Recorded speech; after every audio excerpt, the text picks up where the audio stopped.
start the recording. The recording is going, so let's press on then with the topic of this evening. And so, what we want to do tonight then is to sort of conclude our course, so to speak, from a content perspective.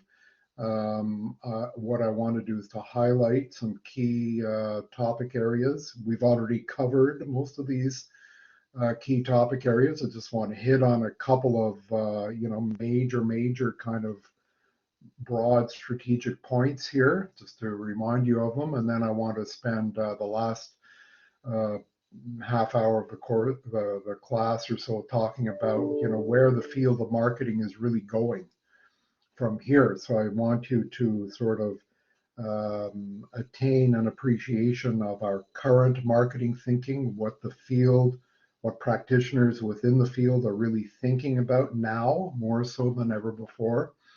And essentially, like I said, future trends and where the discipline is going. So that's what we want to do tonight.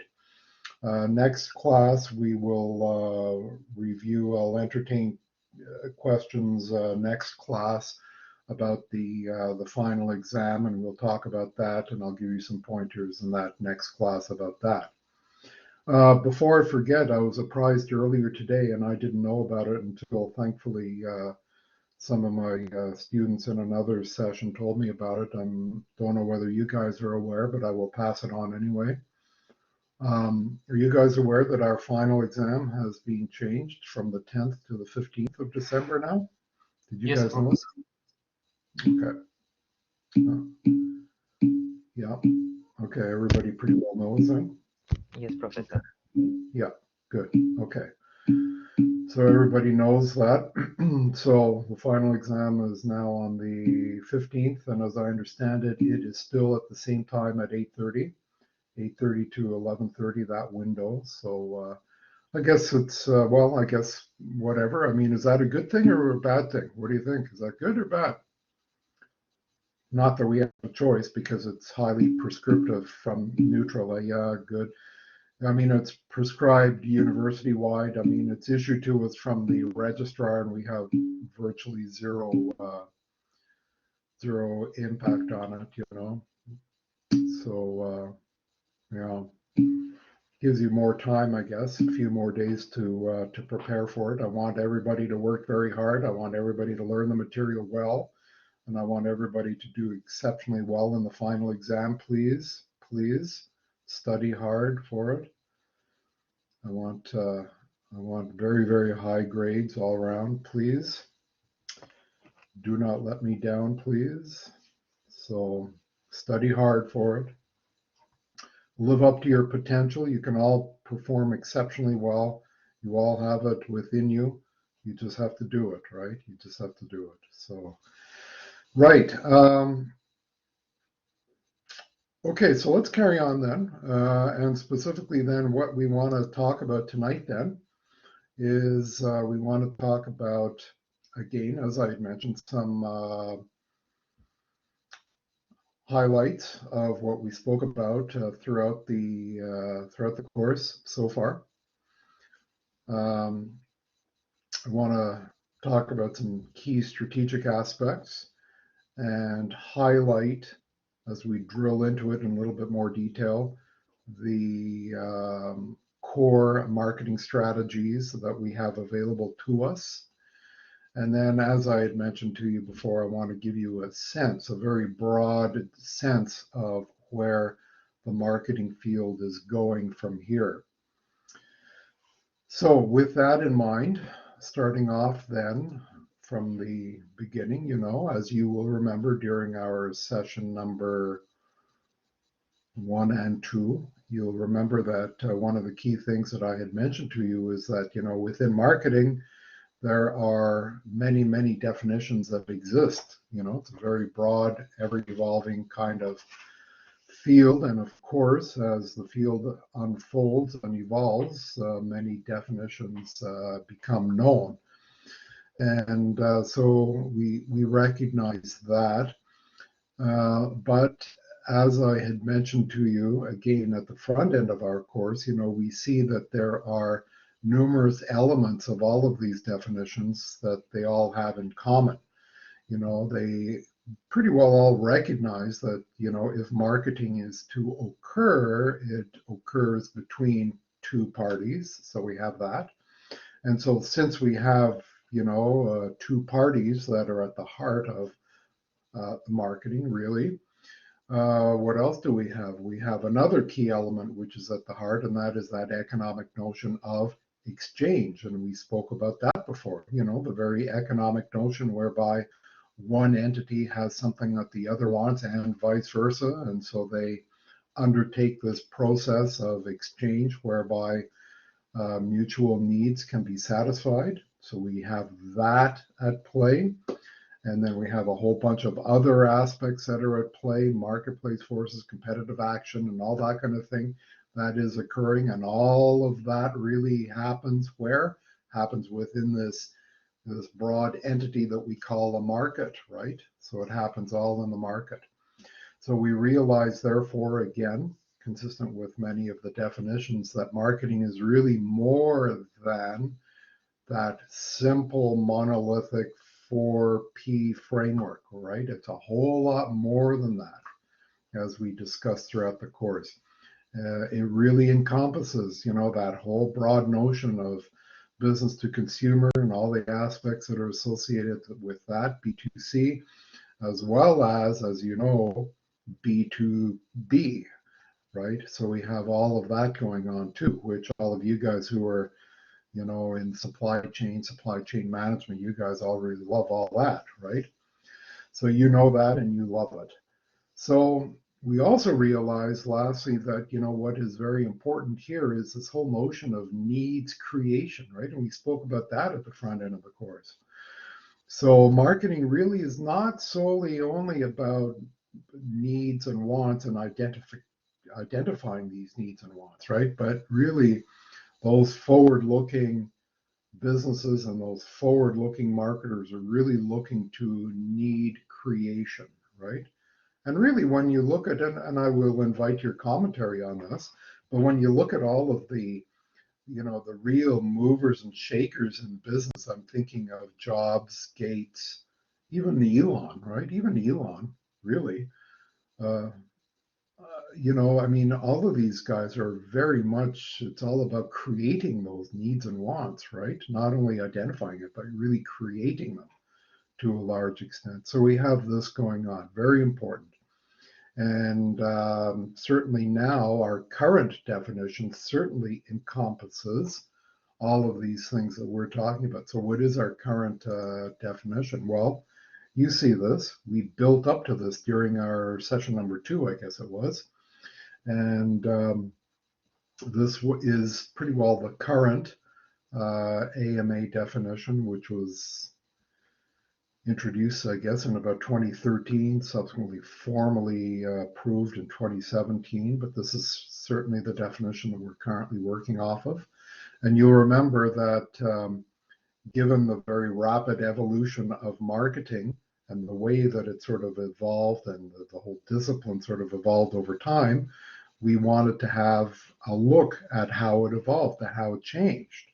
And to do that, we were able to take snapshots in time, which were really captured by the AMA definitions. And it's for that reason that we introduced 2 major AMA iterations of definitions prior to this one, as well as we talked about definitions. And that enabled us then to have a look at and gain an appreciation of how marketing really unfolded, right, over time. So really then, as we seek to sort of describe marketing, how can we really describe it? Well, what is it? Well, really, it's that activity. It's that set of institutions, if you will. When we talk about institutions, we recognize that not only are we talking about for-profit organizations, but we're also talking about not-for-profit organizations, government entities, educational institutions, charitable organizations, NGOs. They're all involved in marketing, right?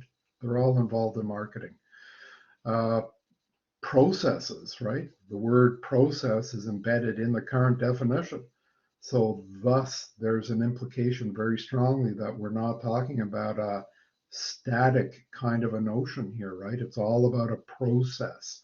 That's what marketing is all about. It's all about that process. And yes, yes, it is a science. And yes, it is a philosophy. And yes, it is an art. And absolutely, it is an attitude and a way of doing business, right? So marketing is all of these things, hence the richness and the beauty of the field, I think.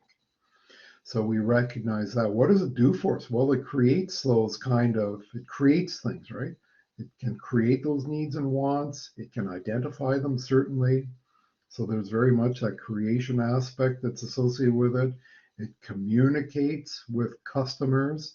And of course, you realize when we talk about customers, yes, we're talking about those end consumers who purchase goods and services for their own personal and or household usage, not for resale. Yes, consumers. But in addition to that, we're also talking about firms, other organizations, right? Other customers. So yes, all consumers can be customers, but not all customers can be consumers. We get that, right? We should get that at this point. So yes, it's about creation. It's about communication. Very importantly, it's all about the delivery of those of that value. It's about the delivery of value and those exchanges, right? That have value. So we recognize that. Really, it's for everyone, right? It's for all stakeholders, and importantly, it's for society at large here, right? So yes, it certainly has those key implications that it is based on a relationship, and though it's not explicitly stated in this iteration of the definition, certainly I would argue the implication is there that it is about relationships, establishing them and building them in a long term, right? So absolutely that implication is there within this definition. So yeah, relationships really are at the heart of marketing, I would argue, especially adopting that long-term perspective. And we realize that it's about a win-win kind of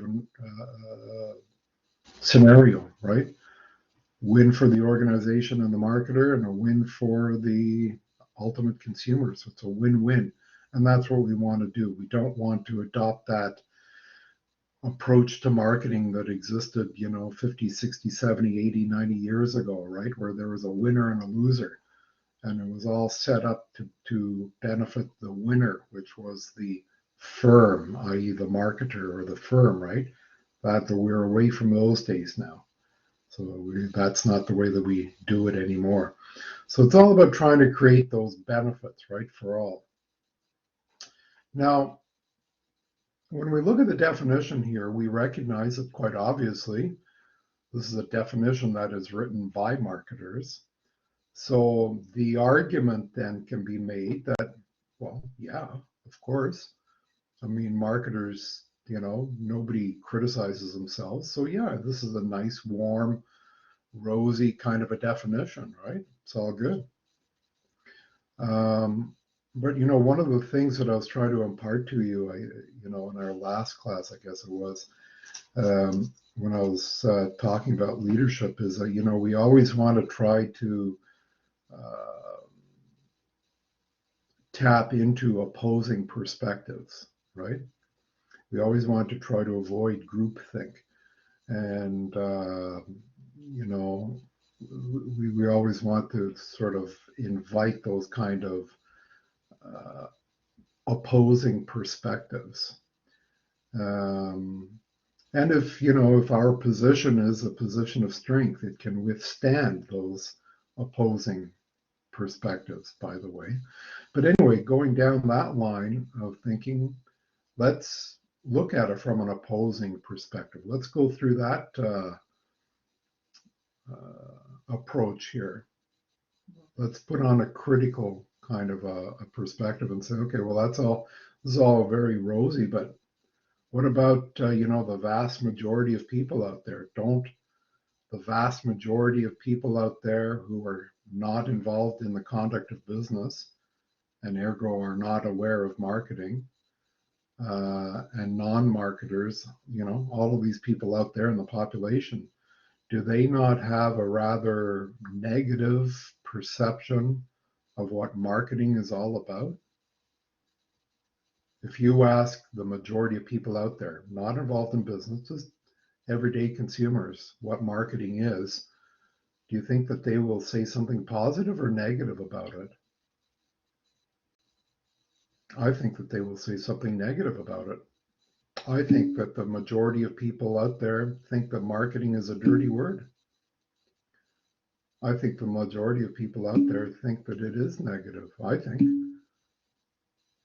But that's, my perspective, and I do stand to. So I don't know. What do you think? What do you guys think? Tell me. I see a lot of agreement, but why are you agreeing with me? Doesn't anybody want to disagree with me? Mazir, go ahead. Professor, I agree with you because I think that most of the people perceive marketing as advertisement. So most of the people don't have a good feeling about advertisement. So I think that's why they may not have a good feeling about the world of marketing. So Mazir, do you think that most people think that marketing equates to advertisement, or do you think that it equates to selling? I think most of people think that the majority of the marketing is advertisement because they haven't passed the marketing course, so they think like that. Yeah. Mm-hmm. Okay, fair enough, Mazir. Thank you. Valid point. Who else do we have here? Let's hear from Ime. Ime, go. Ime? Yeah, hello, Professor. Hello. Yeah, so I think it depends because there are a couple of people that will probably be of the perspective that marketing is an essential part of business. So, and regards any company or business, if you have a product, if you do not market your product, how do you? So, some people think of it from that perspective as regards their experience with business. Then, from the other angle, like you said, the negative side could be with the fact that people are of the mindset that the company is just selling this product or they're marketing it as regard advertising. And when most people have the experience with advertising as not being what they actually get when they get the product. So it's more like PR but the product you're getting. So there are two angles to it. Yeah, fair enough. So okay, valid point. Thank you. Ishta, go ahead. Hello, Professor. Professor, according to me, like the layman thinks that marketing is just for advertisement, like to promote the product, right? The advertisements which are on the television or in the newspaper and all. And one thing more I want to discuss is like I think that marketers, they take they identify the insecurities of the people, and then they like increase those insecurities among people, and then they buy that product, and that product obviously that won't solve the problem of them, but I think that's making people more insecure about their like things that they don't have. Okay, well, Ishta, I think that you raise an exceptionally good point here, actually, which really ties in very nicely to what I said before. I mean, if we look at something critically, and we want to do that, right? It's always important, to look at things critically, not take anything for granted, but look at things objectively and fairly, but critically. And hopefully within an organization and within an inner circle of management or leadership, hopefully we have somebody within our inner circle that will do that for us, hopefully. In a respectful, objective way. I'm not talking about being rude or anything, but in an appropriate way, right? Hopefully we have that person. But when we don't have that kind of an element within a group, as far as group Yeah. dynamics, if we don't have that, then we need, as leaders and managers, then we need to have that mental discipline to sort of look at it from the opposite end and be our own devil's advocate, so to speak, Yeah. right? And so the very point that you just raised here is very, very good thinking. And so if I could just extend that, then the point is, correct me if I'm wrong, but the point that you're raising is that, okay, well, we have all this and it's all very rosy and nice. We're trying to do good for society and everything else. Great. Okay, that's all wonderful.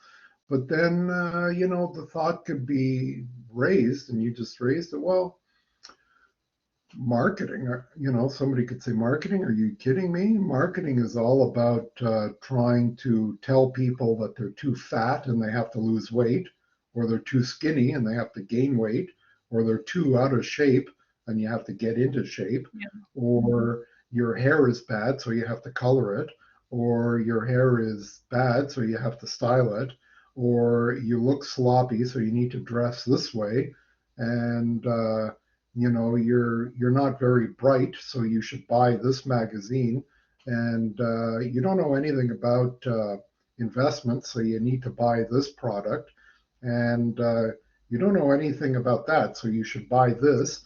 And so the point that you raise then is that the argument can be made is that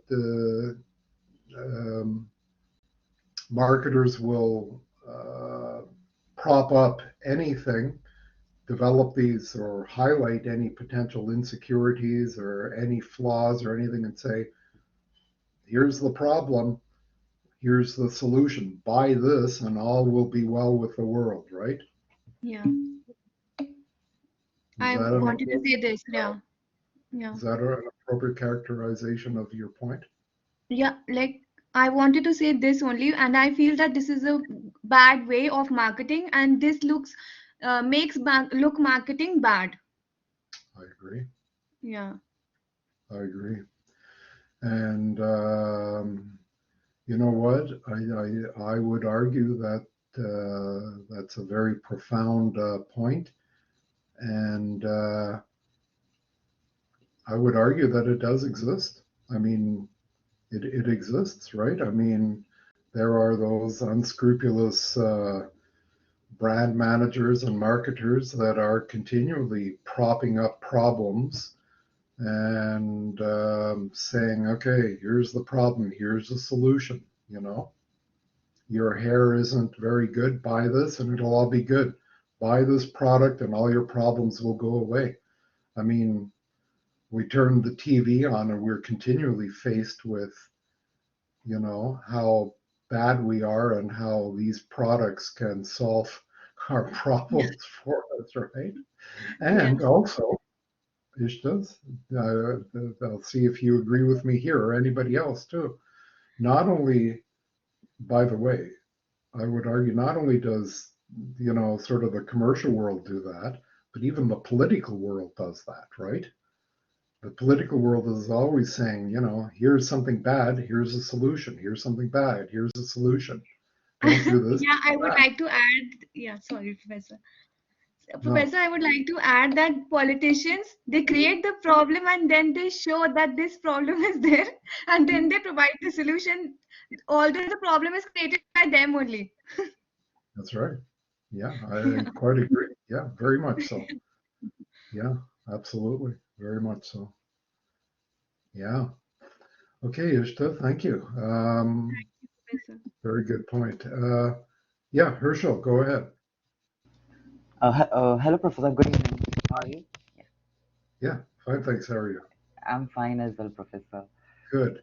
So yes, I just wanted to add. So as of today's time, as we see a lot of false marketing that is being done, like for instance, if you see McDonald's as they show and they advertise and market in such a way on commercials or in pamphlets online, the size of the actual burger is so huge. However, um, if you at the time you eat it or you or or you purchase it, it's really small in size and it's not exactly the same as it's shown. Because of such issues and circumstances, people have a bad instinct. They don't have that relation building along with the brand. So Mhm. I feel that can be also the case to which applies a bad reputation to it. Mhm. I think you raise another very good point, and I quite agree with you, frankly, just from a purely personal and anecdotal perspective. I quite agree with you. I mean, you look at these pictures in, the coupons, and you look at the pictures of these things, and you're right. They do appear, fast food and that kind of a thing. They do appear to look beautiful, by the way, obviously, because Yes, we all know all these pictures are all very carefully orchestrated and they're all kinds of, we all recognize that the photo shoots for the foods are all highly, highly orchestrated and designed very carefully. We all get that. But certainly the point that you make is, I think, quite valid in that it leaves the consumer with the feeling that the burger or whatever the food is a big robust thing and you get it, and at the end of the day it's like this small crappy little thing, right? yes, Professor. Yes, yes, right. Yeah, so there is a little bit of deception there, I guess, but yeah, no, you're right. Izundo, go ahead. Hi, Professor. I think it's the same thing I was about to say. Most marketers, from my experience, they'll sell to you the dream. They don't sell to you the reality of what you're buying. All right. Social media ads will tell you what I ordered versus what I got. Right. So basically, a burger will come. It will look so tantalizing before you buy it. By the time you buy it, you're just buying two strips of lettuce and a beef junky in between or something. So even in Nigeria, it was basically a bad taste for me because marketers were more aggressive, right? They were all about just the numbers, and I think that's it's a wrong approach to look into marketing like that, because I've had people that will come to you to sell you the reality of things, to sell you the convenience of what you're trying to buy and how it fits into your everyday life, and others will just come to sell you, all right, no, you can make a quick buck from doing this, you can reduce your cost by doing this. Well, I'll throw in an extra if you take two more. So it Right. gives a bad taste to almost any other person that sees a marketer come along. So Right. that was my Yeah. view. So I think you raise a good point too. I mean, no, you guys, these are all excellent points. So the issue then is that, can you really blame the general consuming public when they have been tainted, if I can put it that way, when they have been tainted by this kind of practice that we are discussing here? Can you really blame them? That's their only real exposure to marketers per se, or what they perceive to be marketing. So therefore, can you really blame them for having that kind of perception, eh? Right? Yeah, you can't actually blame them. Yeah. So it's basically what they are told, what they get, Mhm. and when you sell them something different, it's a different reality in itself, right? And it's not sometimes in let me put it like this, right? In Nigeria, let me just use Nigeria as my case in point because Sure. that's what I know, Yeah. right? So you do not really have good follow-up or good feedback after you buy a product or a service, right? Mhm. The customer care service is shitty. Pardon Mhm. my language. It's really bad. Yeah. It's really that bad. And Yeah. follow-up response after that is terrible. You only have Yeah. very big brands that are willing to stick their names out and say, all right, I will try and do this or try and amend this customer's feedback so as to increase their ratings. Everybody else, you can, it's all up to you. Whatever you got is what you got. It's none of my business. So, and it's really bad. It's very bad. No return policy, no nothing. So it's Mhm. crazy. So, Zunda, when we look at this definition, then, Mhm. does it really reflect reality then? Or is this just an idealistic kind of airy-fairy theoretical kind of thing here? What do you think? I would say the reality is so based on the environment in question, right? Mhm. Where things are put in place to ensure disciplined marketing, it does help. But when it's not, like it becomes a um a buyer beware situation. You know, it's all up to you. It's your own situation. You deal with it after you do buy the product. You know, but Yeah, when there are situations or there are policies put in place to protect the consumer, it's easier for the consumer to say, all right, you sold me this, I don't like it, I'll rant about it, it goes back, I can get something better for it, right? yeah. Or I can get my cash back. Okay, but let me ask you though, I mean, you and everybody else in the class, and I would like to see commentary on this question. I mean, how do we reconcile this then? I mean, this is a very nice kind of an approach here. I mean, when we talk about what is marketing from our business perspective and our perspective here, it's very rosy and very nice, and it's very sterile and, society at large. And we get a warm, fuzzy feeling with all this kind of thing, right? Mhm. But how do we reconcile, though, this potential dichotomy then between, sort of a theoretical approach, the idealistic approach, if we can put it that way here, and the nasty reality that exists out there in the workplace? How do we reconcile that? I Or don't do think there'll we? be one. I don't think there'll be one cut solution to anything. It Yeah. depends on the industry, right? And the policy behind its marketing. So if they are well trained, they are well supervised, and well seasoned marketers that would put, let's say, bring me into question, say I Mhm. want to buy this or I want to sell this product on your behalf. You teach me the essence of why I'm selling it, why it's important, why it is necessary to go through this product. Not put me on the street and just give me a product and tell me go sell. And I sell it the best way I know how, that they're giving a discount. So you make a quick buck out of it as well. So I think it's all about policy and approach towards making marketers more disciplined in their fields, right? Than what's it called? Than how would I put it? Experimenting with the market to see what your product would be like, regardless of the what's it called? The brand standard or the brand name or the brand mission. Yeah. So what you Yeah. what you put out there is very important. So Mhm. Mhm. And what would even extend that to say that what others say about it are very important also, right? yes, feedback, as you said, is very important in any marketing strategy, in any selling or communication means that marketers put out or companies put out. So feedback I think, is the number one. Mouth-to-mouth feedback is like one of the best ways people do get to refer their products unintentionally to others or intentionally as well. So it's very Mhm. important. So yeah, Yeah, word of mouth. Yeah. yeah. Okay. Okay, Azindo. Thank you very much. Very good points. Yeah. Thank you.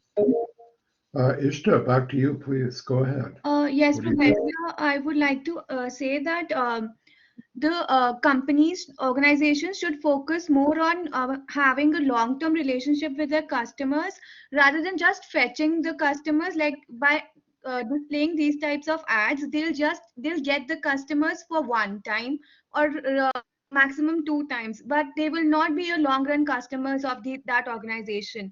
So they should Ah, focus on more on like the quality of the product rather than these type of advertisements or other aspects of the product by which the popularity of the product will increase, and by word of mouth, like their product will have a good impact in the market. so you raise a very good point here. So then what you're saying then is that if there's a dedicated, real desire to build that long-term relationship, then marketers then and businesses will essentially engage in this, what I can call ethical kind of practice as Yeah. indicated here then, right?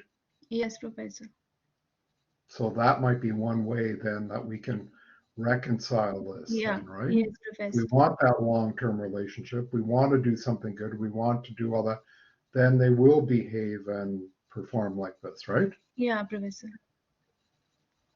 Yes, But Professor. then how do we bring out these problems and then offer solutions to it without sort of getting involved in this kind of thing, as you had mentioned, where we want to sort of beat somebody down and then offer a solution that they can purchase in order for them to build themselves up again. How do we reconcile that, though, still? Professor, I meant that like there are types of advertisement too, right? One is informational advertisement. So the organizations can give informational advertisement that we have this product, it has these uses, without saying that if you are like this, so you need to buy this product, right? So by that they can get to know that like this type of product exists in the market, and then it's up to them they want to purchase it or not. Like if one person purchases it and they like it, the product, the service after that, and the quality of the product, and they will tell 100 people more like about the product, right? And so that will like it will take time, but it is more sustainable. Mm-hmm. Right. Yeah, no, valid point, absolutely. Thank you. Janessa, go. Hi, Professor. Just Hi. to add to what Izindu had said, Yeah, I think please. marketers should be given realistic targets, because most of the times they're being asked to go out to the field to get ridiculous amount of people, and that makes them very desperate. So most of the times they're being given, they are more of task oriented than customer oriented, right? They're trying to get the targets, they're trying to get the customers for the company without even being interested in what the customers really want. So organizations should give the marketers more realistic targets, and they should have more knowledge about the products. Thank you. Mm-hmm. Yeah, thank you. No, valid point, valid point. I mean, you know, I suppose the argument could be made that really any organization, and in fact, I was talking about this in my previous class too, you know, any discipline really has a dark side to it too, really, when you think about it, right? Doesn't every discipline have a dark side to it and have practitioners within it that behave in, shall we say, somewhat of a less scrupulous kind of a way, right? I mean, I can think of virtually every profession has, you know, sort of that dark side and those people that don't practice well. I mean, the medical field, certainly the legal field, et cetera, right? So I guess marketing is certainly no exception, right? I mean, one of the things that I used to, you know, like maybe about 15, 20 years ago when I was teaching an introductory undergrad course in marketing, one of my favorite questions right up the front was, you know, tell me what you think marketing is all about.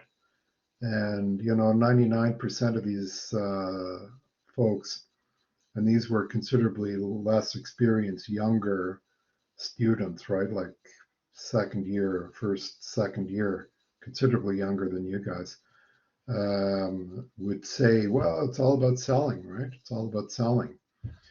And, you know, that was all very insightful, really. And I would argue that, you know, from their perspective, they're not wrong at all.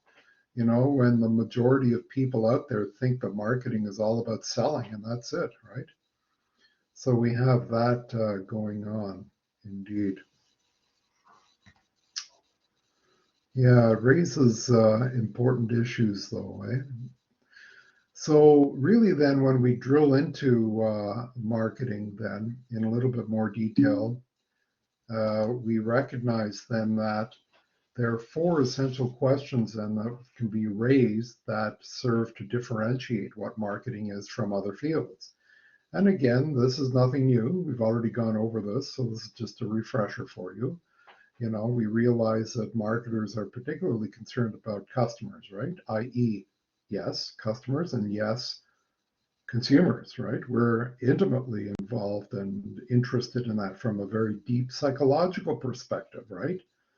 Can the same be said for accounting or finance? Absolutely not, you know.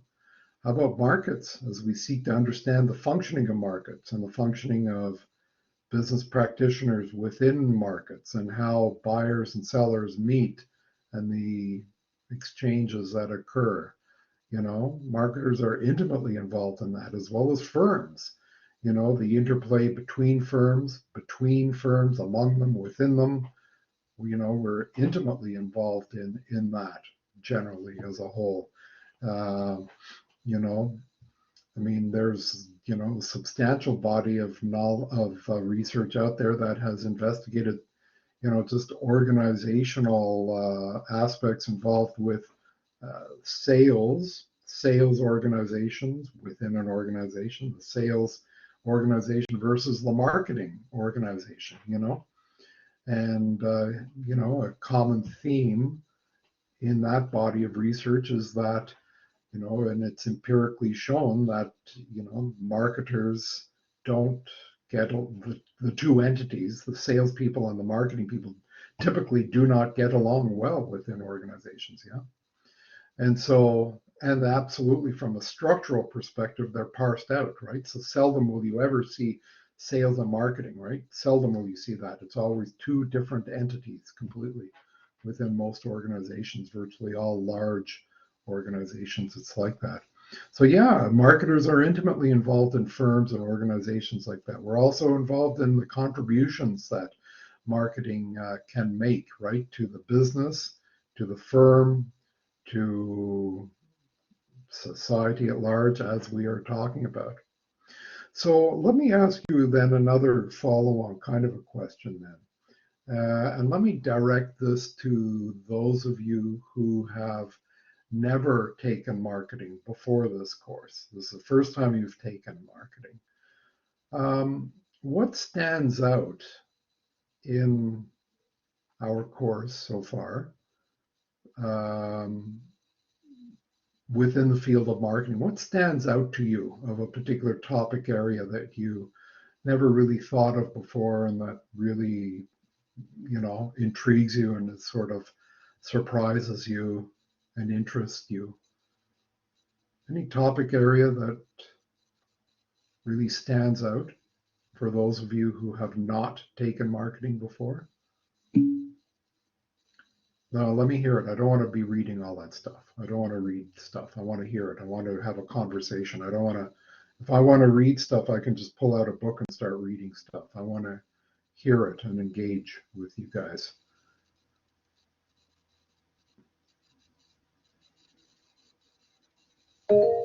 Yes, Kazim, go ahead.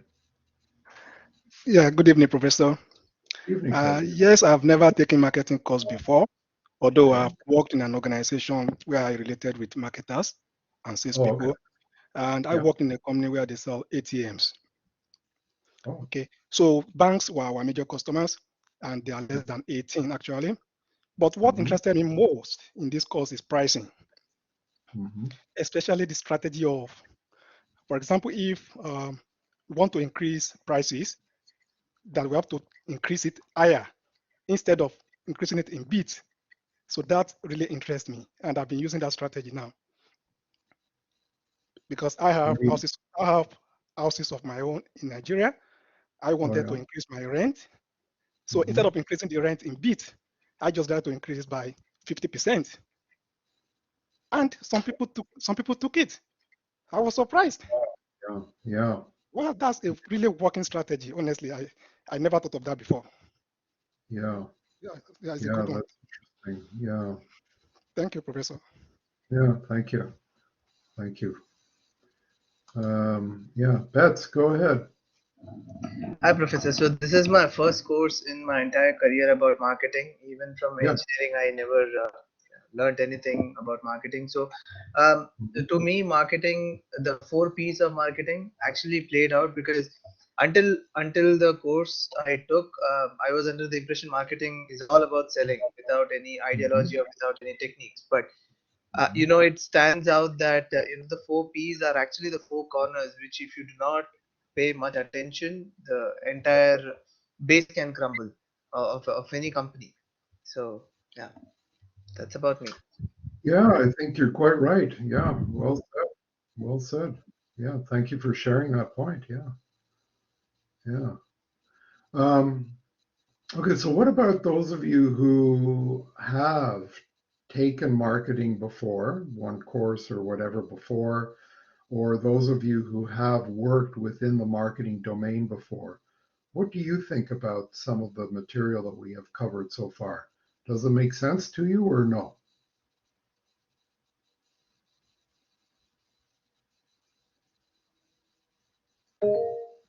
Yeah. Hello, Shuchen, Professor. go. Hi. Hello, Professor. I think the material is very useful and meaningful for me, and Yeah. I took the marketing course before, and also I work for marketing for over 5 years in the international company.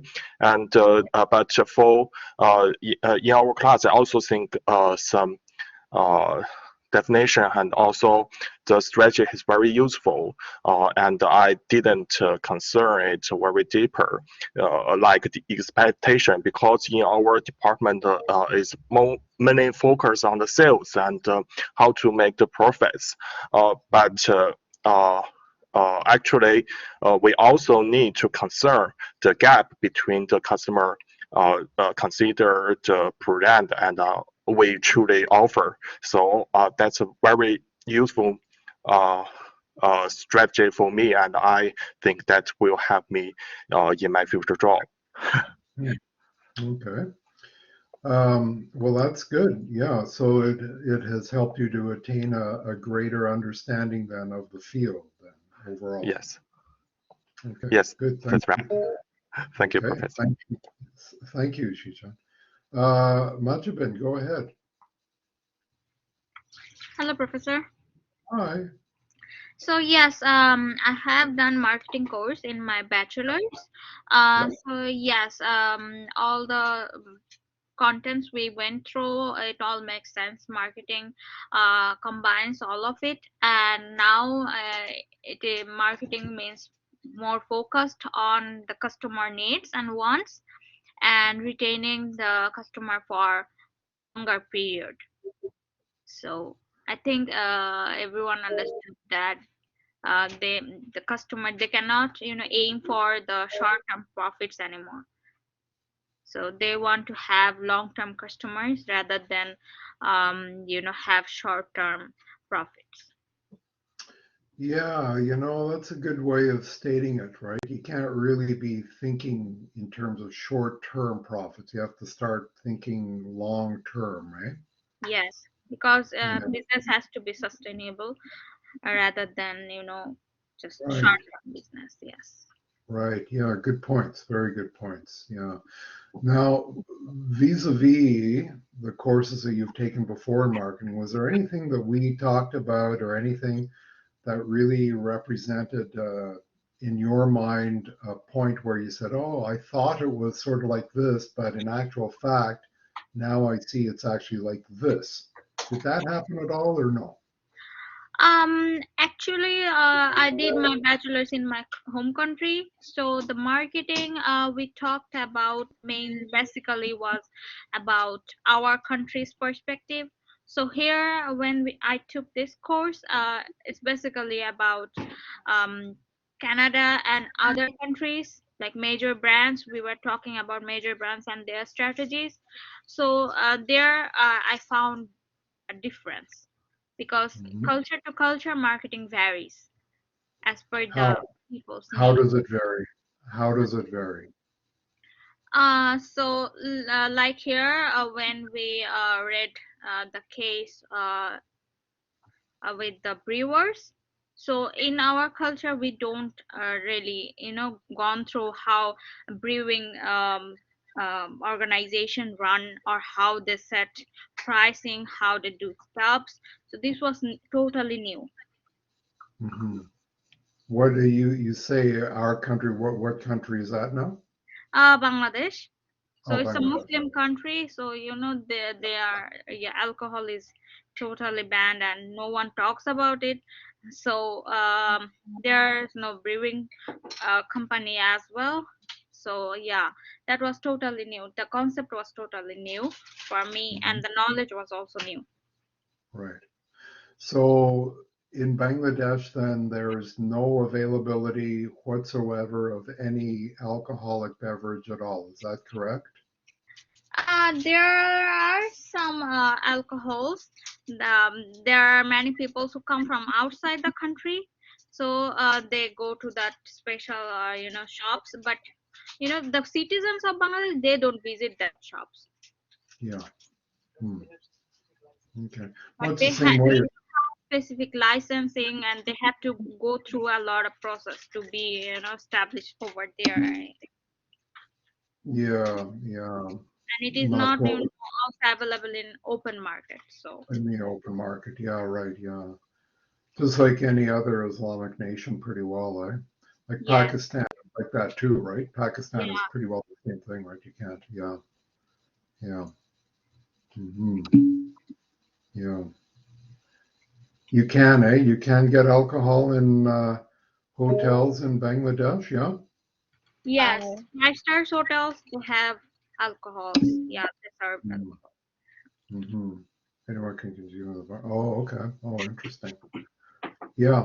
Just like Dubai is like that too, eh? It's very, very regulated, eh? And there are only certain parts Yeah, so you can do it. In the UAE, really, not only Dubai, but the other Emirates also. So yeah. Okay, thank you very much. Interesting. Let's thank you, Majid. thank you. Ishta. Yeah, thank you. Let's go back to you, Ishta. Go ahead. Professor, I found one thing which I found very fascinating in this course is that marketing starts even before you start planning about your product. So it's before that planning, and it is till the product is sold, and after that too marketing is there. After even selling the product to the customer, marketing plays its role even after that, with services we give to the customers, right? So I found this Very thing good. very fascinating. Like it at every step, marketing is attached to every step of the organization for the product to be successful. Yeah, very good way of looking at it. Not only does it continue all the way through, but at every stage of the supply chain, right? Every Yeah. stage of the channels of distribution, eh? Yeah, good point. Good point. Yeah, thank you, Ishta. Thank you. Very good points you're raising. Thank you. Yeah, Chinasa, go ahead. So I used to work in a company. So we sold staff trainings to different companies, and I was in the marketing department.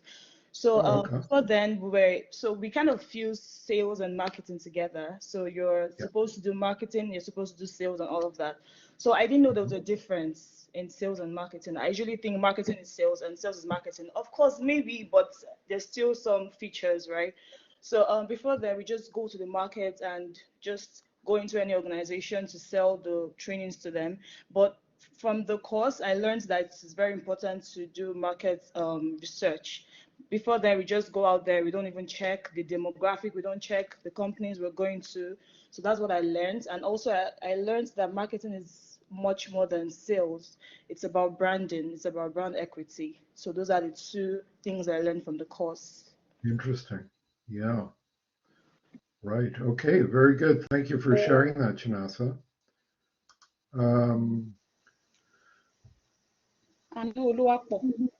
Yes, go ahead. Go ahead, Anu. Yeah, good evening, Professor. Good evening. For me, I'd taken marketing in the past as a course, and there might, if there's anything that really stood out for me, it's the difference between what I did then and what I'm learning now. There's a huge gap, I can say, and I realized that the way marketing is now, it's evolving, and it will continue to evolve, especially with the advent of the internet.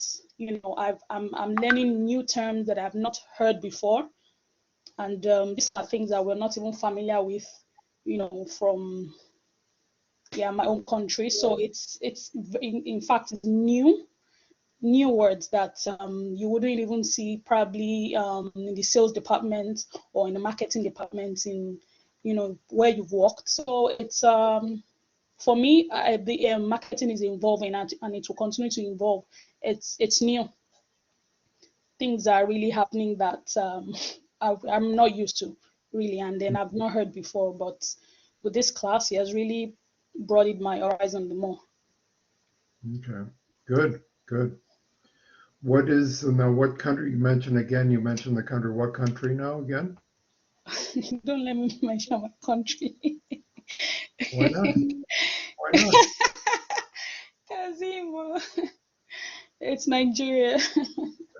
What's wrong with that? No, it's okay. But the only thing is, here the businesses are more customer focused, but for where I come from now, it's the opposite. Yeah. If you want it, you go for it. If you don't want it, then that's it. They just know what they want. They are marketing the product just the same way Kazim explained. They know what they want to sell. If you buy it, then whatever you meet, it's your problem. You deal with it. So there's no return policy and the likes. Whether I like it or not, they don't care. So that's just it basically. So, but the only thing for you, if you don't like it, you don't go back to it again. Yeah. Yeah. Okay, very good. Thank you. Thank you. Yeah. Sudipta, go ahead. Hello, Professor. Hi, So Sudipta. basically, I did my major in marketing back in my country, my undergraduate. Right. So I feel like this course is more, Professor, marketing has different departments. Like there's branding and research marketing and marketing advertisement and all those courses. This course felt me like more like marketing strategy, right? I felt like it's more about strategy and all. And I don't know, I worked in a ad firm, so where I worked with advertisements and all. And mostly I'm from Bangladesh, by the way. And in Bangladesh, we mostly focuses on the products, all the brands, and we actually do not think about the current the consumer perspective. Like, we do not focus on consumer. There is no returns policy and all. And now marketing is evolving, right? Marketing is always evolving.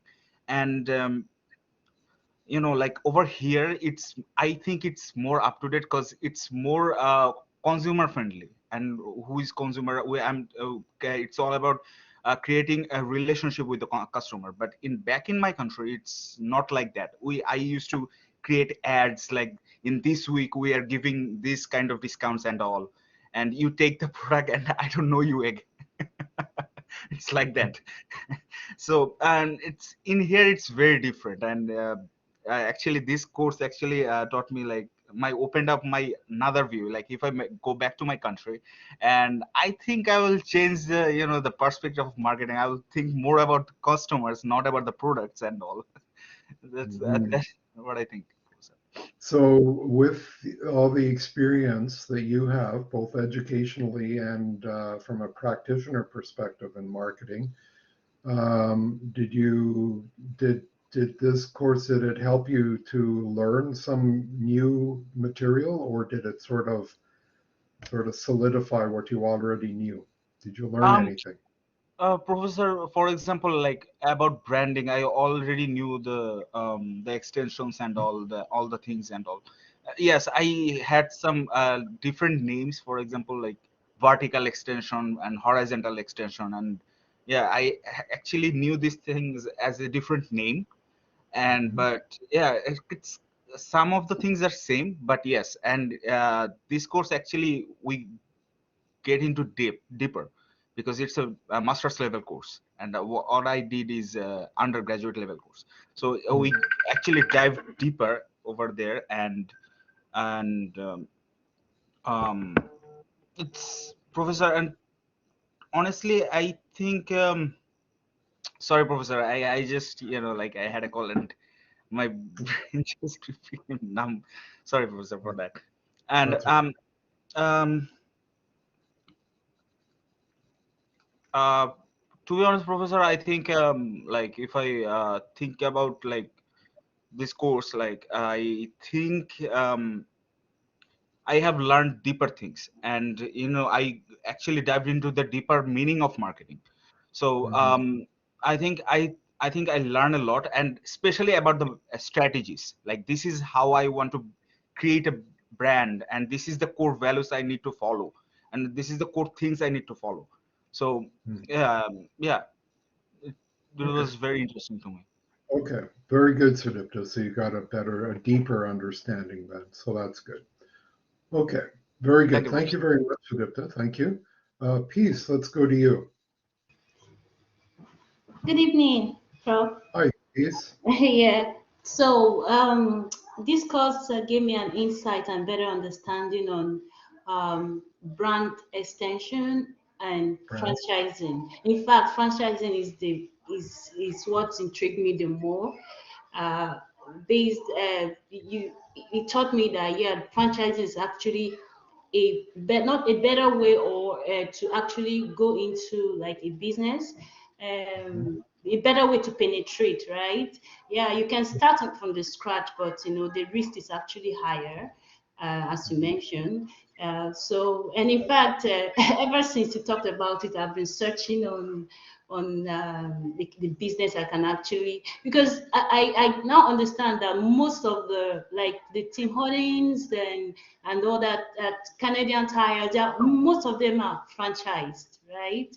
So and you like a layman will not really know until like you kind of search and you realize that it's not like it's one person that owns it. It's actually a franchised kind of business. So I think it's something that intrigued me the most, and I'm thinking of finding maybe a business to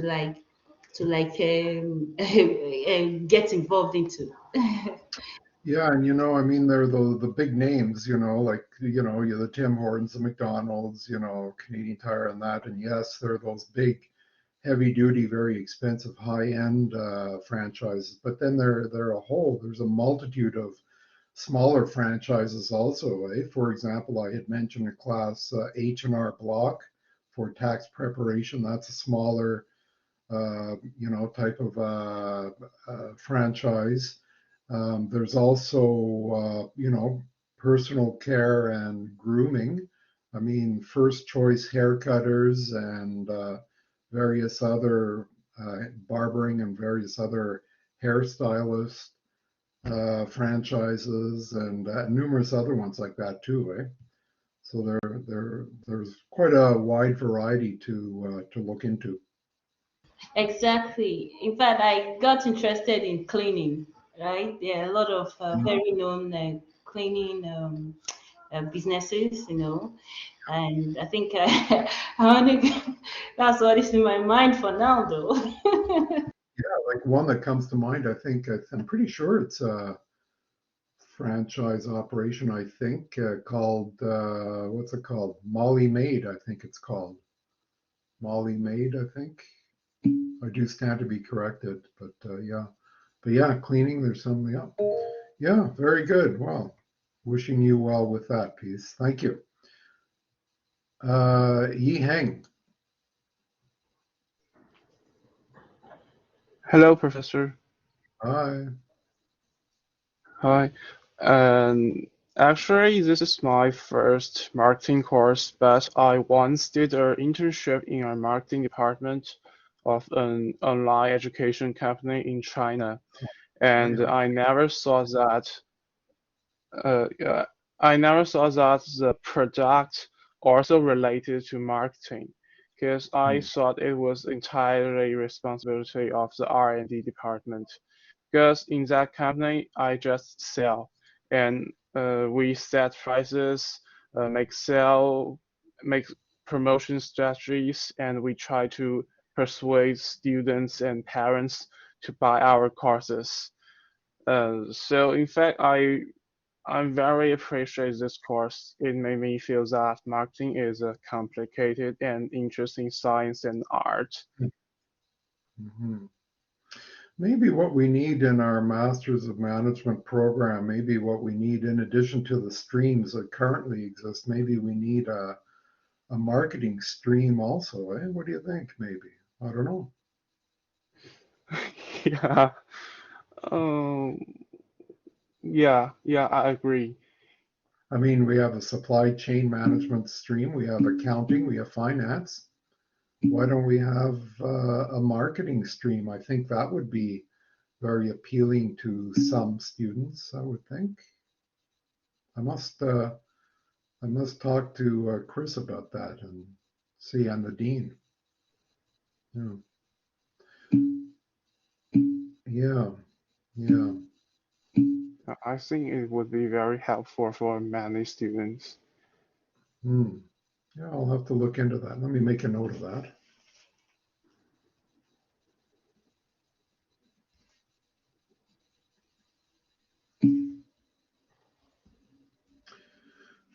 Okay, okay, thank you, Ian. Let's go over to Diane. Hi, Diane. Hi, Hi, Professor. Yep. Like your question a while ago, comparing what I learned now from my previous. We actually took one marketing course in my bachelor's in communications in the Philippines. So there, it was just mainly definition of terms. That's probably the reason why when you asked me if I wanted to go back to practicing in advertising, I said I didn't, because I didn't during that time I didn't have a good appreciation of the process when I was still working from the with the ad agency. I was just following the process set by my employer and wasn't really thinking of the goals of marketing and strategies to achieve these goals.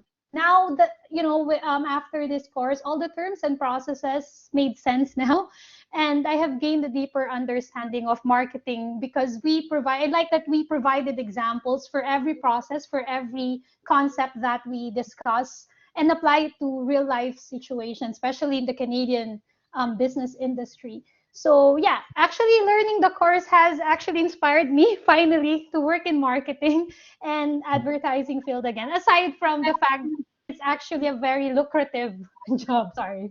Yeah. Yep. So were you, and I think I might have asked you this before and I can't remember, were you in Manila, Diane? Or? Yes, Professor. I'm actually from the Philippines. Cool. Yeah, no. So tell me, Diane. Yeah, I think someone's microphone is on. Yeah, somebody's microphone is on. Generally, it's is Manila a safe place to visit? Generally, like for a Westerner like me, is it a safe? Whoa, oh, my ring just fell. Is it a safe place to visit?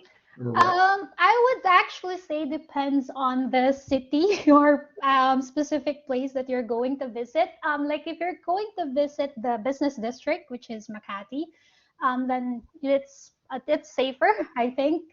So it actually depends on the. But generally, I believe it's safe. Like there's no gun violence or random people killing someone else. Something like that. So generally, I could say it's safe. Yeah. Yeah, very good, very good. Okay, good. Thank you, Diane. Mabuba, go ahead. Hello, Professor. Hello. Actually, Professor, since O-level and A-level times in mine, I have a course, International Business. So there we have a broader concepts like it involves marketing, management, supply chain, everything. So particularly talking about marketing, we have learned there about marketing mix, branding, product life cycle, so many things.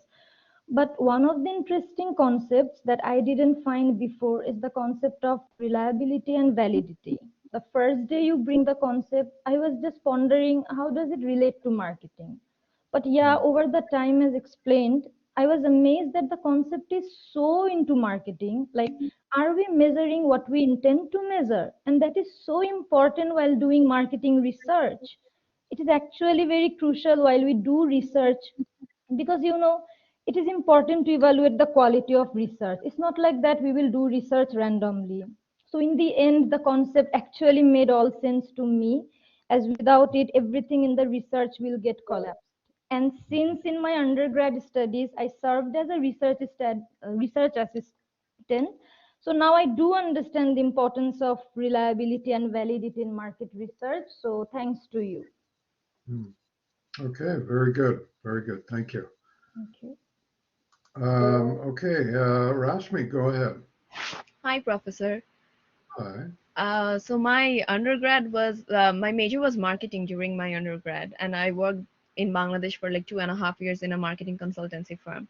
So during my undergrad, since it was my major, the concept was more bookish, and here like I'm learning so much examples while doing the connect assignment, because the book has a lot of examples of different companies and different brands. So like it's very easy to learn about the concept, because when you read about the examples, it's like you can relate to it. So I think it's the best thing of a course. And I agree with you, like we should have an entire master of management, especially in marketing, because marketing is very vast. Like it's very difficult to teach everything in just one class. Yeah, very good. Okay, thank you for sharing your thoughts, Rashmi. That's very interesting. Thank you, Professor. Thank you. Monre, go ahead.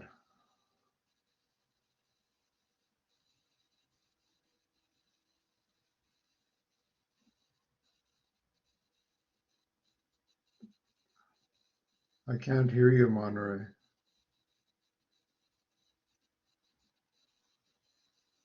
Okay, I think we're having a few technical issues.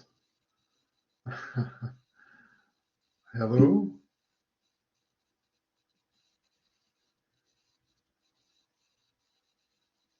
Okay, I can't hear you. I don't know if anybody else can, but I cannot. So Monre, I think you're having a few technical issues here. Yeah.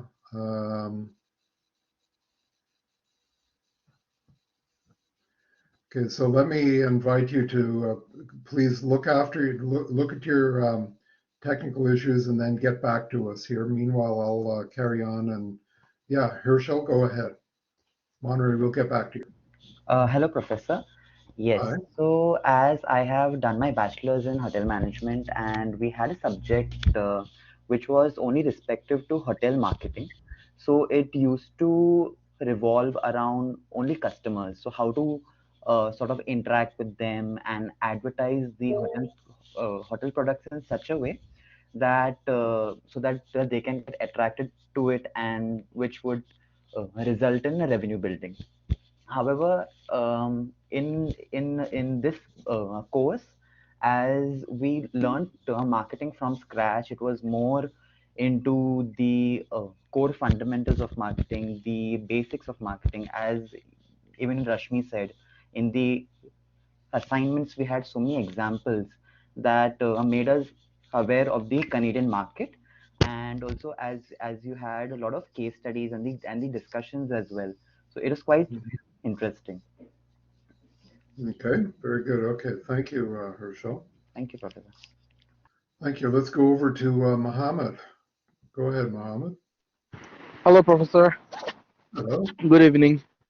Sorry, Good I'm a evening. bit outside, so there might be No a worries. noise. So, first of all, I would like to say that I am from Bangladesh, and I was working in a IT industry, and I was a sales account manager over there for 2 years. So, from my experience, what I felt is um, the marketing, customer, and everything is just a single thing that we separate all the time differently in our mind. So, like in that industry in Bangladesh, like I felt that we needed to understand our customer more. So I always suggested my company that we should go for more customer research and understand the customers' needs and demands.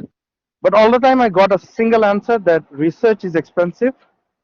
That is not possible all the time, and or everything is done on the basis of market news, which is important. I agree, but that is not everything. And we should not only depend on the market newses, but also we should go for the market research to understand the customer's needs and where the market is going to shift in near future or in long term. So at that point, I tried to make understand with my colleagues, but I could not. But now I understand, and now after doing this course, I feel like yes, I was right. As an example, I would like to add, like now in Bangladesh, IoT is very popular. Like upper class people would love to have an like automated home products in their house. So it is a very popular concept. But these companies should have understood this, market need probably 5 years ago, which they did not. So then the funny part is few like smaller companies came up with this idea, and they started a startup and doing this business, and they were really doing good. And when the companies understood the market at that moment, like they got the news that there are opportunity, then they started to move forward on this market, like this IoT business. So big companies should have done this, according to me, should have done this research and started this business 5 years back. Still there are opportunities, like there are no communication with Amazon or something like these big companies in Bangladesh, so that we can directly import product from them and sell it to the market. But these are the opportunities, but I think uh, maybe they're not willing to invest more, or they're afraid. A few companies are afraid to move with the new things. Probably that's the mindset. Yeah. Okay, So, very good. Thank you, Mohammed. Yeah, thank you. Good points. Thank you, sir. Zulin, go ahead. Zulin. Hello.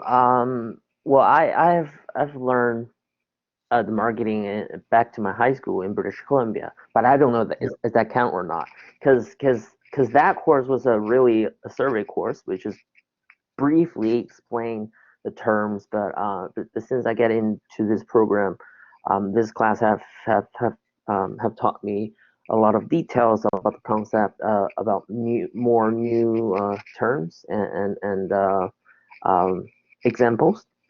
So yeah, so that's my story about marketing. We were handcrafting our own products, and I think the teacher gave us like 2 weeks to shoot our promo. So yeah, so that's basically the high school level marketing course that I've overtaken. Yeah, so thank you for sharing that, and that's always been a criticism of mine, at the high school level. And that is, and I think, I don't know, if something needs to be done, I think at the high school level, not only while you're in BC, but also, in, Ontario, and that based on what I have seen. And that is very often when marketing is taught at the high school level. Well, first of all, more often than not, it's taught by teachers who know nothing about marketing or business to start with. That's the number one problem. So they're trying to teach something about which they know nothing about, right? First problem. Secondly, very often for those very, very few high school teachers that do know something about marketing and are in fact teaching it, more often than not, it basically devolves into a course in some kind of graphic design or some kind of snazzy little poster or something like that, and that's not really what marketing is all about. Marketing is the stuff that we're talking about, so it frustrates me somewhat, at the high school level, because I think a whole lot more should be done. But anyway, I won't get into that. So yeah, thank you very much, Zulin, for sharing your thoughts. I appreciate it. Thank you. Thank you. Vivi, go ahead. Hi, Professor. Can you hear me? Perfect. Hi, Professor. Yeah, I work in the marketing company, so such as a B2B and a B2C mode. So my our company just focus on price and the promotion strategy. We just want to sell out our produce, and yes, I had learned this marketing course, and I think it's very useful because because this course tell me we also must focus on the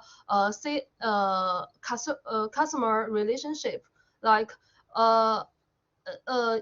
yes, the customer relationship is very important. It tell me if we want to build a long-term relationship and get a win-win, we must focus on the service to the customer. So yeah, I think maybe I want to have the advice to our company. We must have the department for the relationship, for customer relationship. We usually solve some the customer problem when it happens. We need to do some things for the customer relationship. Thank you, Professor. Thank you very much, Vivi. Very good point. I agree. Thank you. Thank you. Was Taba there? Taba, your hand was up. Yes, Professor. Good evening. Good evening. Yeah, Professor. So I also had my undergrad. I had two majors, and one of them was marketing. But later on, I went to my other major, which is HR. And after coming to University of Windsor, it was a really refreshing for me, all the marketing things. I learned that the customer relationship is very important in this course, through this course, how we should focus on customers rather than the product only, and also the importance of market research. In my country, there are several, marketing is evolving in a very large scale, and mostly because many graduates are coming from abroad, and they are taking their new steps for marketing. So in this course, I have also learned a lot of things, and I was actually wishing I did my major in marketing also in Master of Management. So I really enjoyed your class. Thank you so much. Thank you. Okay, good to know. Thank you, Taba. Nazia, let's go over to you.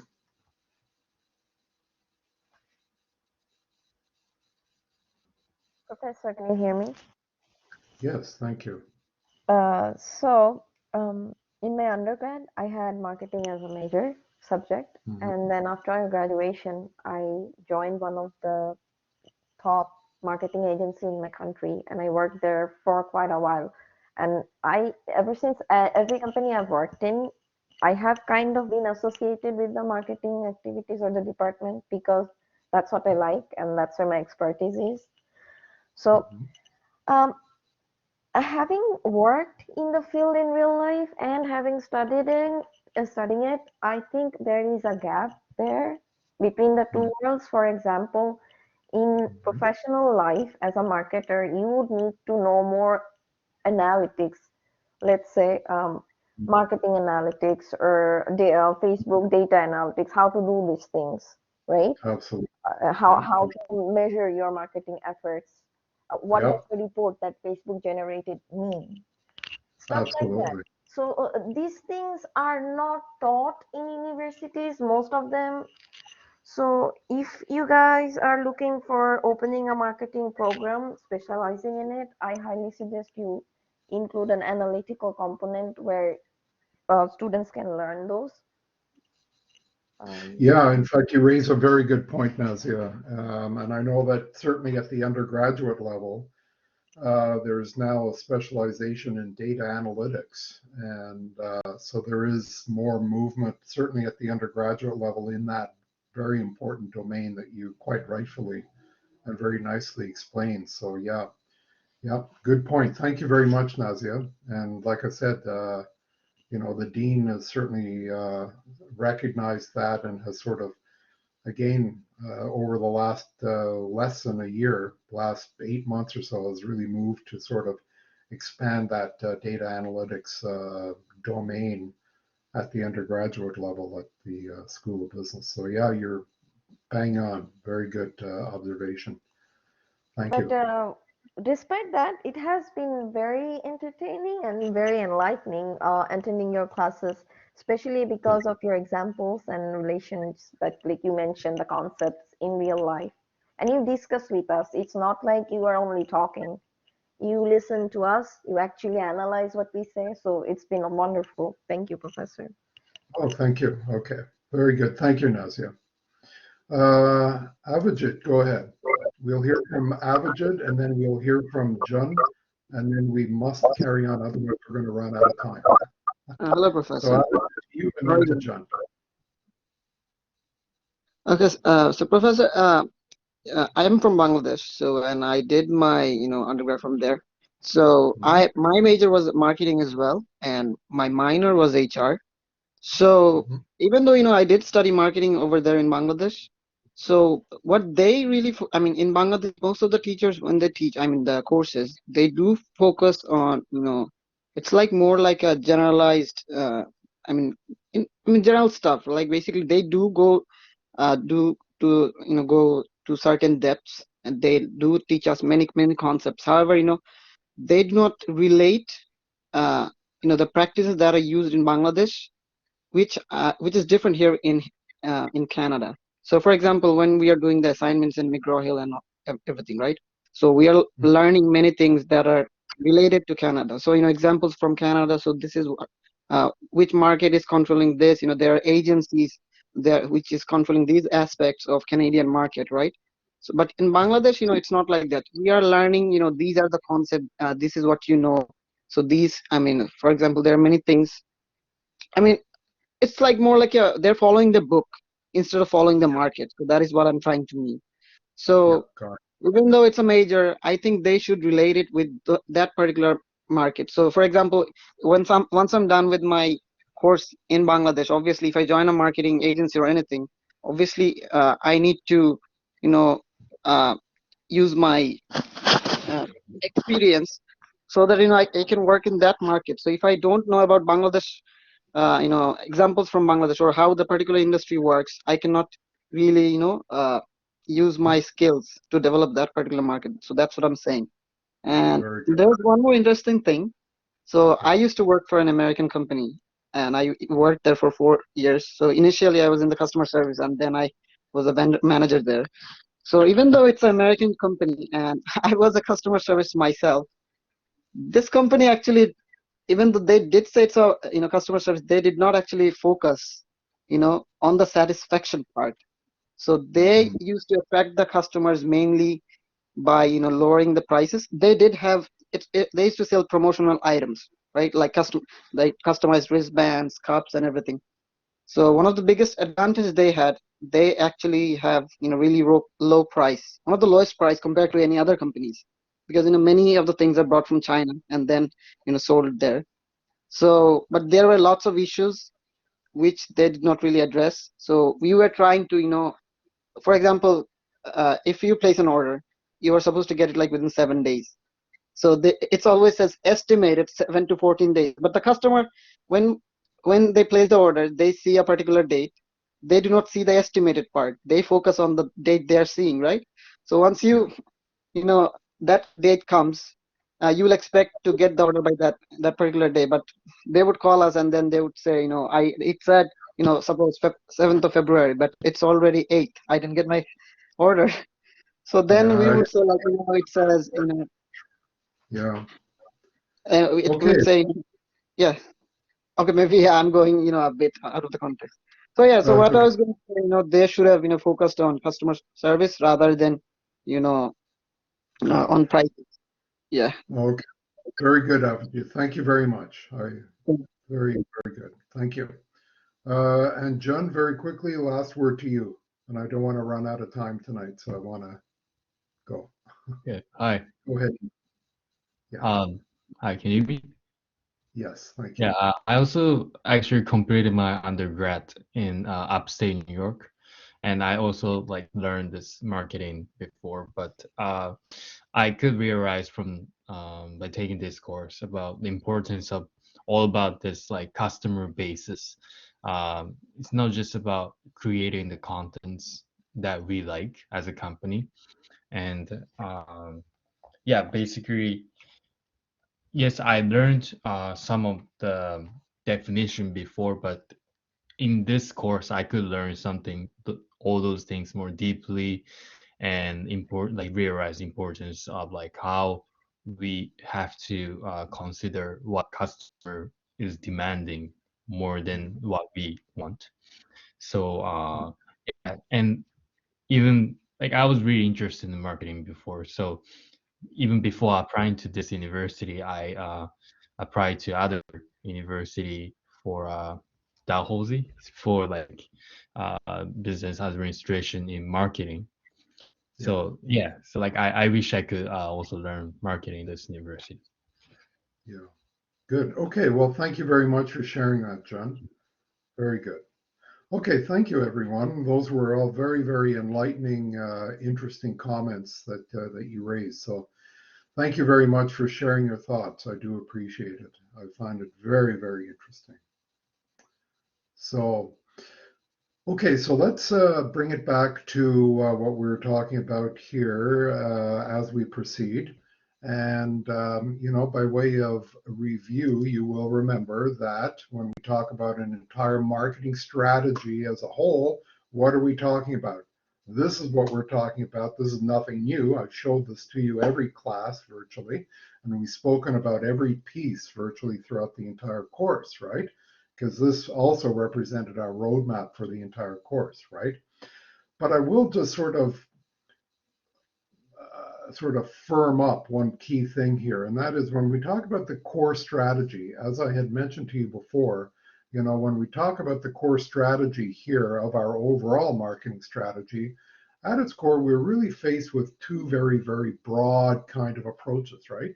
We could pursue a very fundamental core marketing strategy based mostly on positioning, and or we could pursue more of a strategy based on growth. And for each, we sort of do and think slightly different things, right, from a marketing perspective. So if we're focused more on positioning here, it all depends on where our brand or product is sort of situated in relation to other competitors within the positioning space, right? And we had spoken about this. Remember, we talked about a perceptual map, and we had a perceptual map, and we showed you that kind of thing. We talked about it, and broadly speaking, again, very broadly speaking, if we're sort of focused on a core marketing strategy based on positioning, here we can sort of have a look at two major kind of approaches here. One is differentiation versus more head-to-head. And if we're talking about head-to-head, here we recognize that we're talking about a situation where our brand then or product is in direct competition, and we're essentially occupying that same positional or competitive space as a competitor brand. And so here we are thinking about going head-to-head against these brands. And so we have to do different things in marketing. Most notably, at its core, we need to think about how to, relative to that competitor brand or brands, how to sort of convey to the consumer that our brand is the superior brand in terms of how it can address their needs and wants, and more specifically, how it can fulfill their desired benefits more so than the competitor brand, right? And then when we're talking about differentiation, here we're more focused on the product category, and we're trying to convey to the consumer that our brand or product is really the superior one within the overall product category, right? So generally, that's the kind of thinking that we bring to bear there. Furthermore, when we talk about growth here, one way that we can look at it, and again, I've shown this to you before. So, we think about growth strategies in terms of two major dimensions. One is products, the product dimension, new or existing, and the market or our customer base, new customers or existing customers, right? So we set up a 2x2 matrix, and then when we look at that, we see that the intersection of those dimensions really yields four major and basic growth strategies that we can pursue that are indicated and labeled as you see on the slide. Again, we talked about this before. So, present products, present customers, what are we talking about here? We're talking about market penetration. And essentially, what are we trying to do? We're trying to sell more Big Macs to our existing customers, essentially, right? And so on and so forth. So this is an important thing, and you want to absolutely commit this to memory because this is good. This is something to know. You should know this. And we explained all this before. So really, when we think about market change, we recognize that the marketing is evolving quite dramatically over time. We've spoken about that. And we recognize, of course, for all of the reasons that we've spoken about, that technology has a huge role to play in the way that marketing is evolving over time. And relatedly, the internet, right, as an element of technology has had a dramatic impact, right? Again, for all of the reasons that we've spoken about. Globalization, same thing. But we recognize that the consumer is particularly special, right? And we recognize that the consumer, more demanding, wants greater value, more demanding in all respects, more demanding of quality, et cetera, right? And we've spoken all about that. So that means then that we as marketers really, really need to focus on the consumer. And indeed, the consumer should be at the center of all activities, right? As we have spoken about. So furthermore, when we think about that, we can think about the changing role of marketing along this way. We can realize very, very broadly, that there has been a fundamental paradigm shift over the last 100 years or so, whereby we see that there has been a movement away from more of a product-centric kind of approach, where it was all about maximizing the value of the product, right, and emphasizing exchanges per se, to more of a consumer-centric kind of an approach, where really we're talking about building the value of the company by building the value of the customer base and addressing the consumer needs and wants, essentially, and fulfilling their benefits, right? So we see that very significant major paradigm shift, right? And furthermore, we recognize that, getting back to that point that I made before, that how marketing is really a dirty word for the vast majority of people out there. Well, you know what? When you look at a couple of key indicators, it tends to reinforce that. For example, we know that about 14% or so of consumers, 14% trust advertisements. That's very, very low. Very few consumers then trust advertisements. However, in contrast, we see that upwards of 85% of consumers trust the recommendations of friends, right? They trust the word of mouth that they get, generally speaking. So that's very, very substantial. Furthermore, over 50% of consumers will trust the reviews online of perfect strangers over dedicated marketing efforts. So that poses a bit of a problem for us as marketers, right? How do we overcome that? Hence the importance of the discussion that we had at the front end of our session this evening.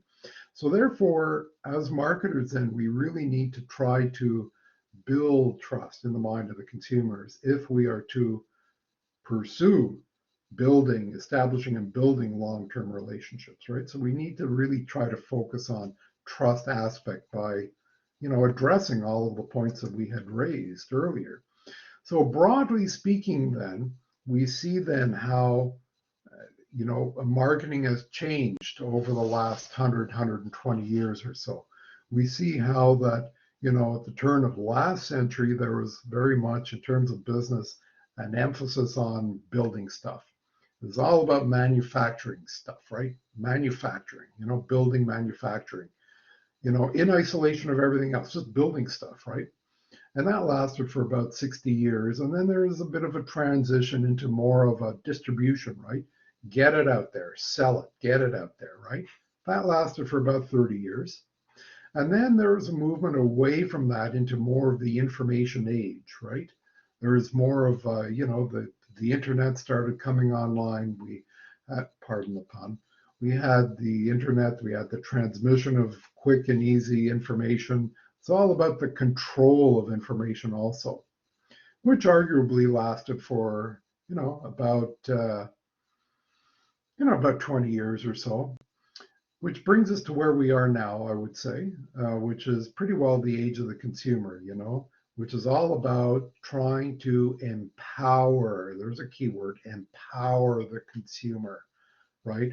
Which largely is facilitated by technology and the internet as we provide information to the consumer, and as the information is completely available to consumers. Consumers have that availability of all the information and knowledge that they want. So it really has empowered them accordingly. So given then, now we have this extreme, if I could call it that, empowerment of the consumer, then we can take a step back and say, okay, well, how has that really affected marketing overall? And we can say, well,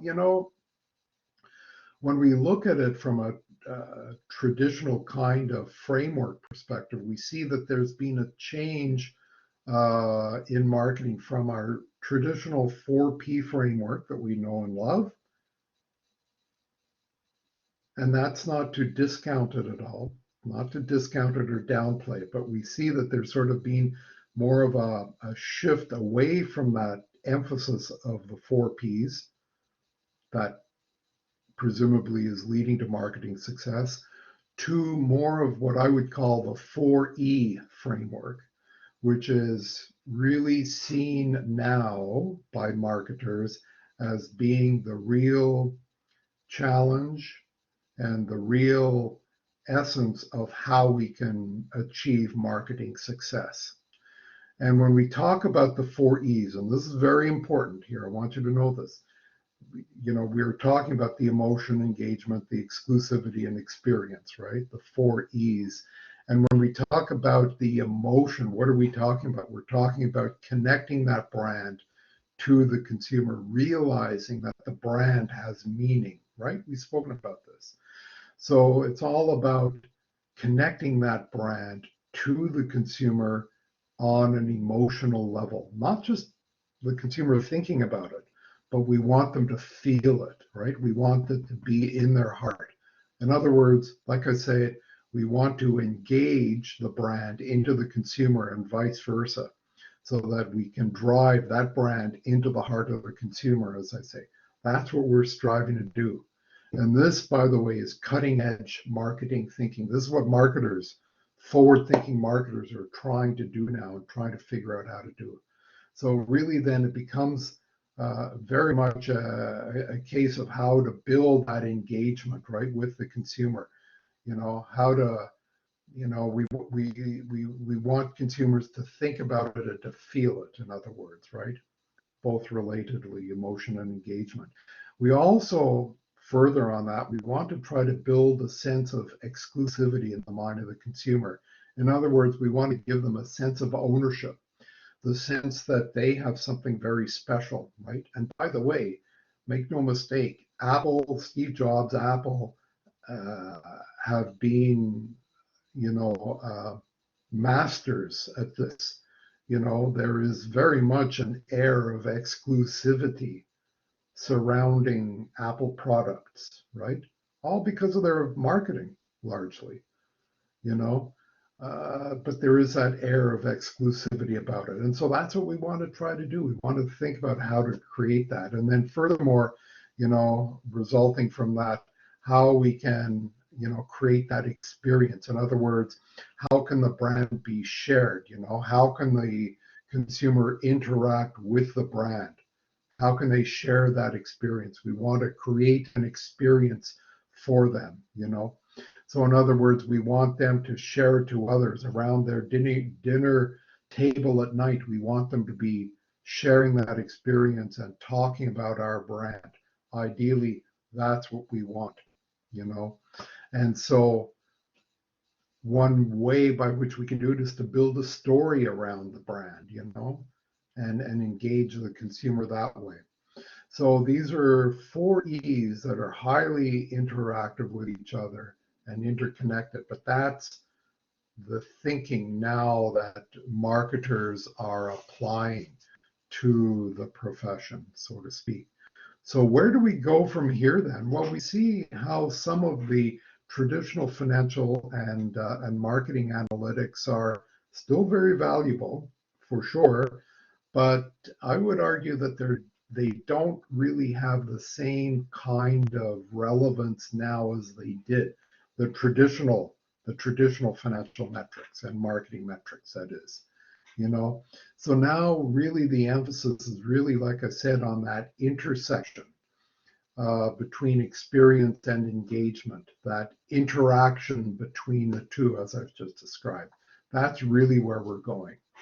And we recognize that when we especially consider the very important notions now, more so than ever before, of privacy and security.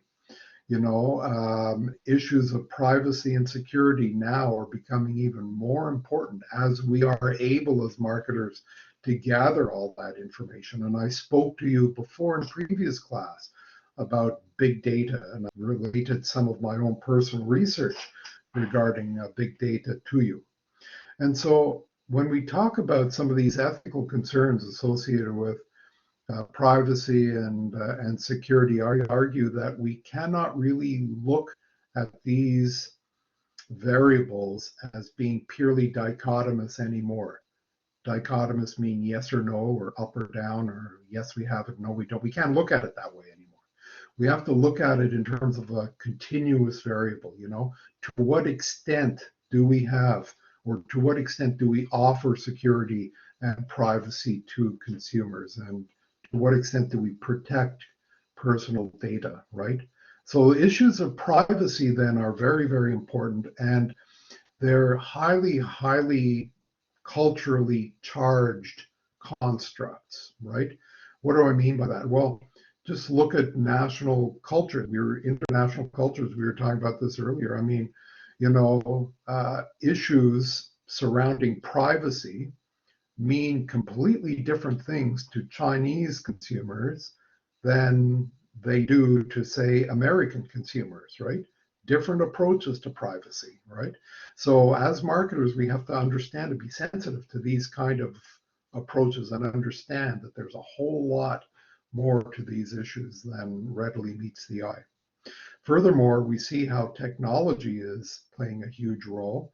Just think of a potential retail environment whereby consumers can walk into a retail environment and be subject to, or have the ability of looking at millions and millions of products that they may want to purchase through holographic technology.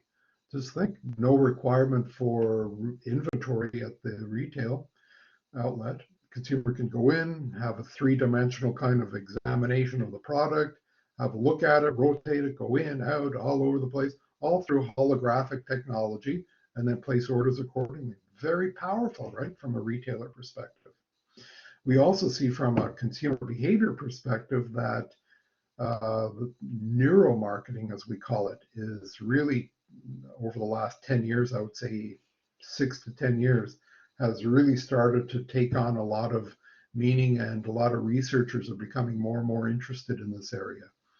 Here, what do we mean by neuromarketing? It's all about trying to examine and understand the physiological, specifically neurological changes that occur in the body, especially the brain, when consumers are subject to, say, different types of advertisements.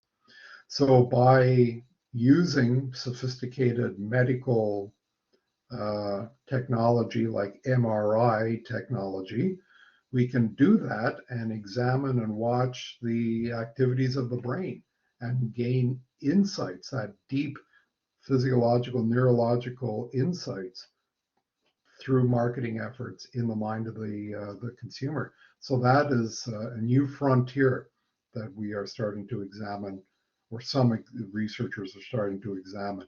Eye movement is another one. We're continuing to examine that in even more detail. Nano marketing, something else, right? Just think of the potential marketing benefits and the information that we could get as marketers by using microprocessors at a nano level that are not more than about, 6, 10, 15 atoms wide.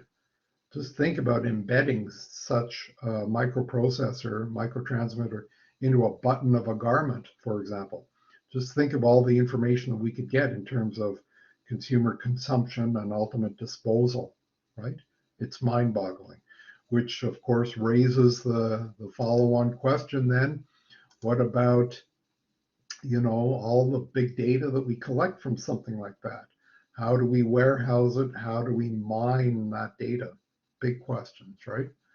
So really then marketers more so now than ever before are, embracing that whole experience notion. They're embracing the 4 E's that I had mentioned, and they're thinking more about how to execute the 4 E's. And, we realize then that these are key concerns, right? And furthermore, we recognize that another component of forward marketing thinking is to realize that, we really need to think mobile. We can't think desktop, even laptop, but we can't really think desktop anymore. We always want to think, build websites and think and arrange our interface, electronic interface with consumers, via mobile. That's really where it is, and that's our mindset. That's what we have to think about, right? Mobility, pad mainly or tablet, but certainly phone, right? So we need to think about that. And video is very, very important. Video on a landing page, as I explained to you in a past class, is very, very important in terms of engaging the consumer, creating that content whereby we can stimulate the engagement with the consumer. Video helps, we've spoken about that before. So these are key areas then that we are thinking more and more about from a marketing perspective. So therefore, we recognize then that really marketing is really everything. It does require that very detailed understanding and deliberate planning, recognizing that everything is in a change, is rapidly changing always, in a complete state of flux, you might say. So ladies and gentlemen, then next class, we'll end off here. Next class, we'll have a Q&A session in case there are any questions or lingering questions you might have. And we'll talk a little bit about the final exam. And at this point, I would again urge you and ask you, please start studying, learn the material very well. The potential is there to get a very high grade. Please do not let it slip through your fingers. Just do it. Learn it very well. You have time. There are no projects in this course, so you have time to devote to learning the material and learning it well. So yeah, a few minutes overtime here this evening. So at any rate, we'll end off and we'll see you on Wednesday. And those were all great comments at the front end, by the way. Very insightful. Thank you very much, everyone who contributed. Very interesting points. So yeah, have a good evening, everyone.